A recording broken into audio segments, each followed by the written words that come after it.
又係我，驚唔驚喜啊？意唔意外啊？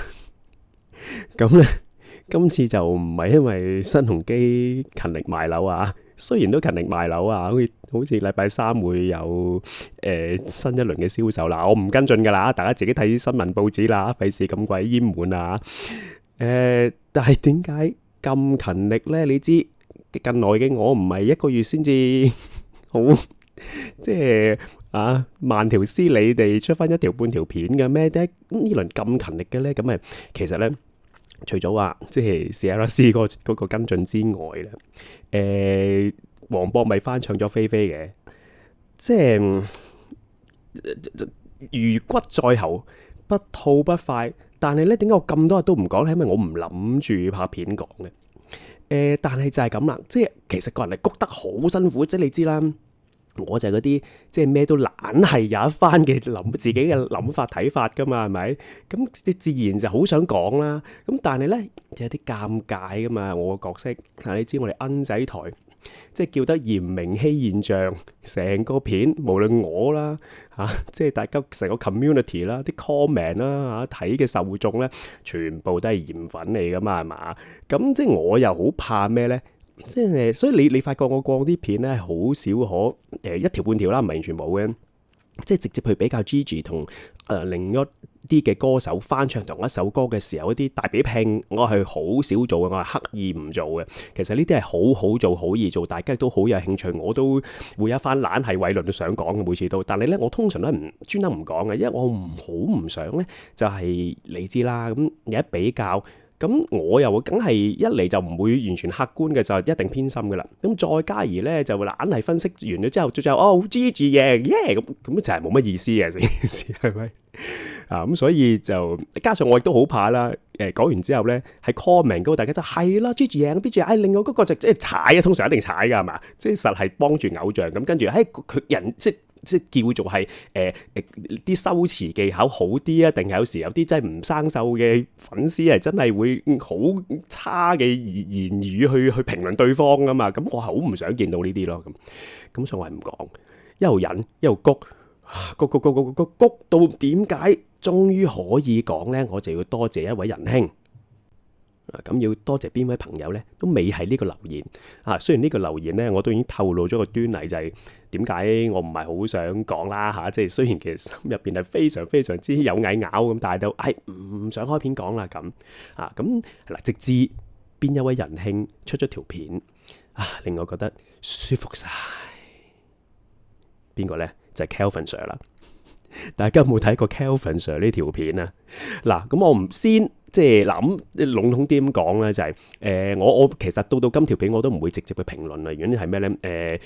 未有 Kelvin Sir 呢條片嘅時候，我好多諗法，我又唔想透過我個口或者我個頭去講啦即係咁老土啦即係 Gigi 贏晒 win 咁，即係唔係嗰隻啦，唔想啦。到 Kelvin Sir 講完之後咧，我都唔使補充啦，法官大人，我冇嘢補充。即係專業人士出嚟咁而簡單嚟講咧，我係100%認同 Kelvin Sir 片入邊所講嘅。得講完，咁所以我係可以好開心即係好放心去開條片去講就係咁解啦。不過其實即係當然啦，唔係話真係咁一條片完咗咁流嘅咁樣，咁分享多少少啦。咁其實咧，即係我諗呢個都係一個認可同光榮嚟嘅，係嘛？翻唱呢首歌，然之後即係喺嗰個 market 入邊帶嚟咁多嘅迴響。嗱，你數下有幾多條片嘅？真係好多條片係即係無論一啲即係點講喺市場上面好 well known 嘅 YouTuber 啦，甚至一啲可能係講評論一啲整體娛樂圈嘅台啦，都有講或者有比較兩者，甚至各個啦多個次唔同嘅菲菲嘅演繹者嘅表現啦咁，所以可以話一個現象級嘅情況嚟嘅，真係又翻嚴明熙現象。係一個你話呢個現象係點嚟嘅呢？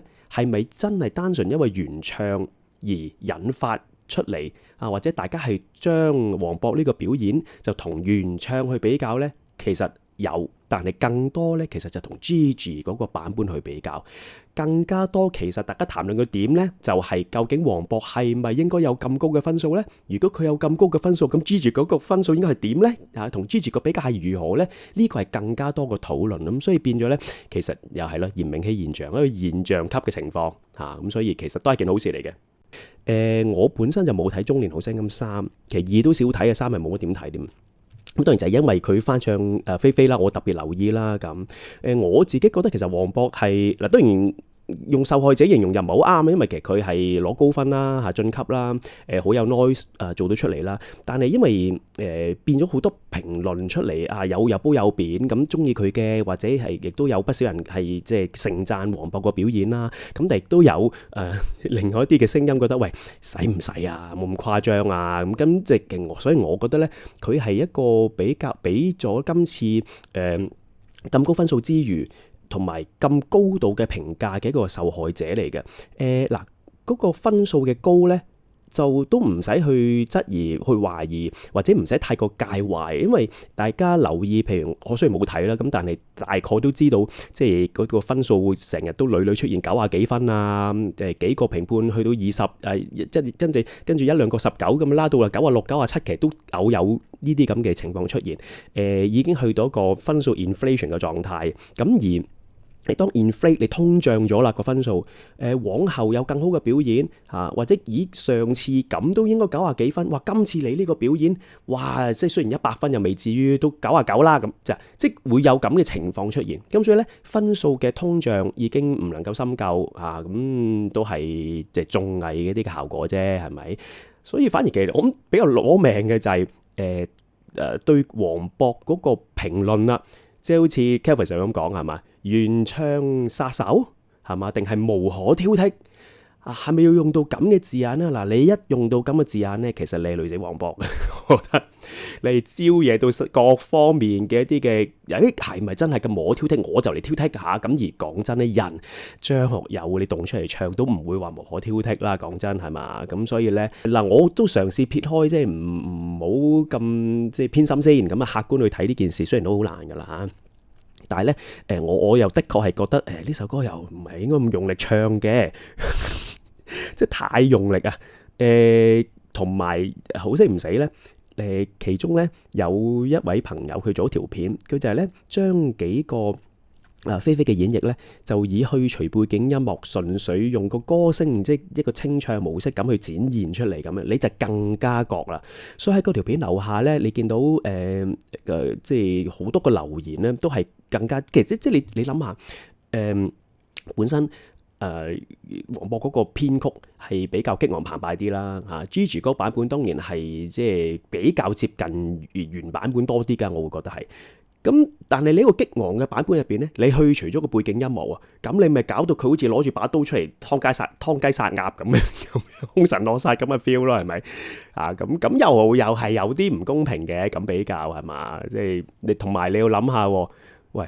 你如果真係純去除晒音樂嘅話咧，純粹清唱咧，我諗呢個世界都真係嗱，即係我咁講誇張啲啦嚇，其實都真係冇乜邊幾個人可以唱贏 Gigi 嘅喎，你哋真係，因為 Gigi 把聲本身喺冇任何音樂輔助之下，佢本身係把聲靚到癲，輕柔。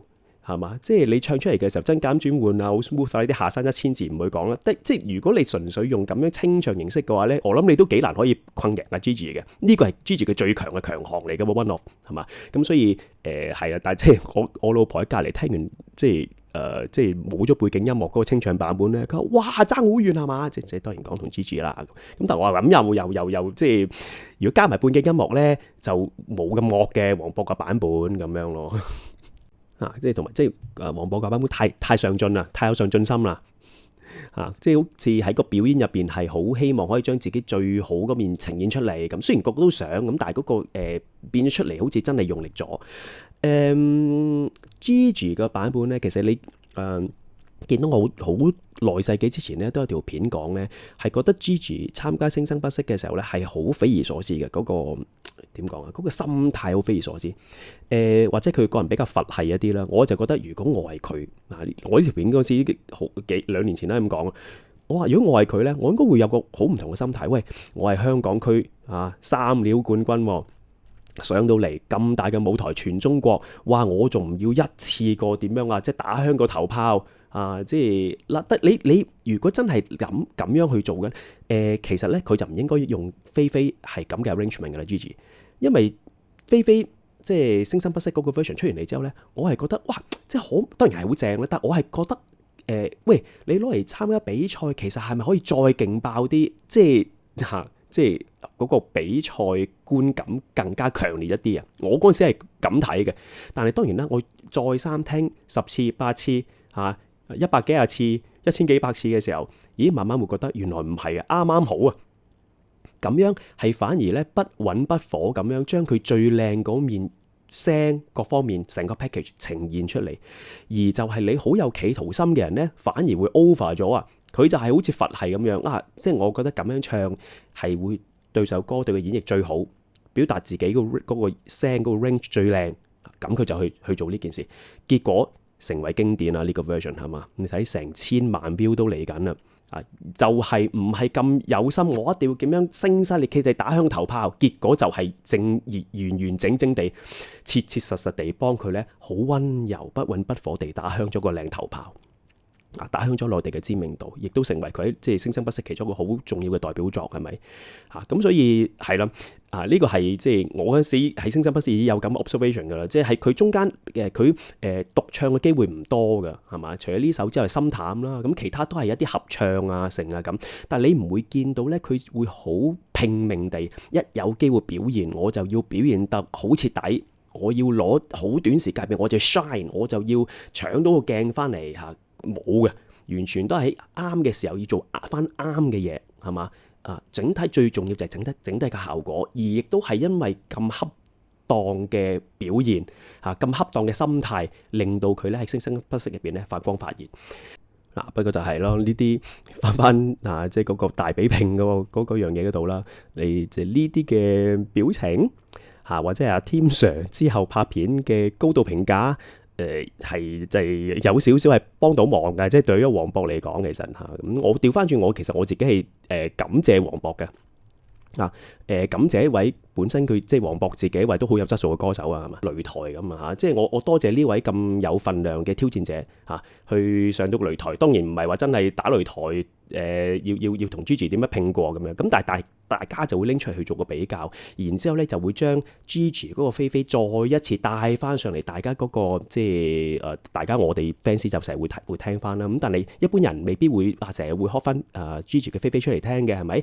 亦都將佢帶翻去大家近期嘅視線入邊重新再去欣賞再去比較，再去認識，再去欣賞 Gigi 嗰種嘅細膩嘅演繹嗰個成個表演。洪拳對詠春即係唔同嘅演繹嘅模式啦，咁亦都令我哋再去細味翻當時 Gigi 即係咁經典嘅演繹，將一首即係陳僖儀嘅一首著名嘅作品，咁令到內地即係本身我未必咁熟悉呢首歌，咁亦都係令到內地咧就係非常之即係對呢首歌有更加大嘅認識同興趣咁所以大家留言嘅時候，希望都可以高抬貴手用一個比較含蓄啲啦，或者係比較有技巧啲啦包容啲嘅角度去傾啦，好嗎？